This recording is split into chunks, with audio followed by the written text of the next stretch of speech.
Et Dolby, hop, je dans la chambre. Vendredi soir, 17 h, Gwenaëlle sort avec Dolby, son chien qui ne la quitte jamais. Tu fais bien attention à Dolby, tu le maintiens bien au niveau du fauteuil. Hop. Je vais t'ouvrir la barrière. Au revoir maman, à ce soir, bisous. J'angoisse toujours un petit peu parce qu'on ne sait jamais ce qui peut arriver sur la route. Bon, elle est en âge de partir seule, elle a 13 ans, mais c'est vrai que quand on est en fauteuil, c'est toujours un petit peu plus délicat. Donc il faut que nous aussi, même avec le handicap, on la laisse partir, qu'elle puisse vraiment avoir l'impression de vivre sa vie complètement comme une adolescente, comme tous les adolescents finalement. Ouais, c'est bien Dolby, Dolby, doucement. Comme tous les mois, Gwenaëlle se rend à la mairie pour le conseil municipal des jeunes. On va au conseil municipal des enfants, donc du Conquet, donc c'est comme un conseil municipal adulte. Bah, ça me fait du bien en fait, tout simplement d'aider les autres et tout. De me dire en fait que dans ma situation, je peux quand même aider des autres en fait. Plutôt que ce soit eux qui m'aident, c'est voilà. Salut Dolby. Bonsoir. Ça va bien? Très investie, la jeune fille se tient d'abord informée des avancées des projets proposés lors des précédents conseils.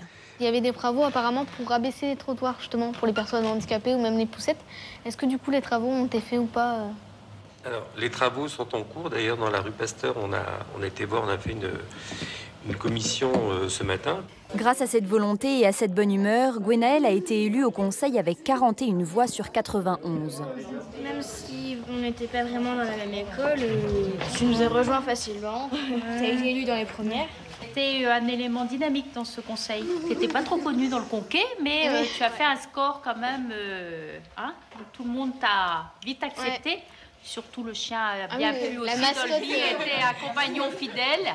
Une mascotte qui lui a donné de bonnes idées pour améliorer la vie de ses concitoyens, comme ce distributeur de sacs pour ramasser les crottes de chiens. Tu te rappelles comment l'histoire des crottes de chiens, qui était un petit peu problématique au Conquet? Ouais, j'ai l'idée par rapport à Dolby.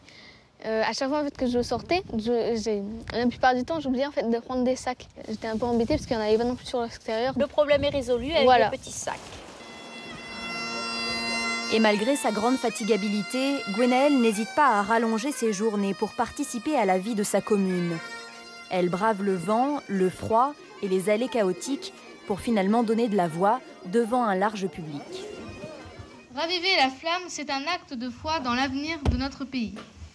Dans cet hommage qui nous rassemble, nous pensons très fort aux familles des disparus. Qu'elles voient dans cette cérémonie de ravivage de la flamme un motif d'espérance qui apaisera leur douleur et leur peine.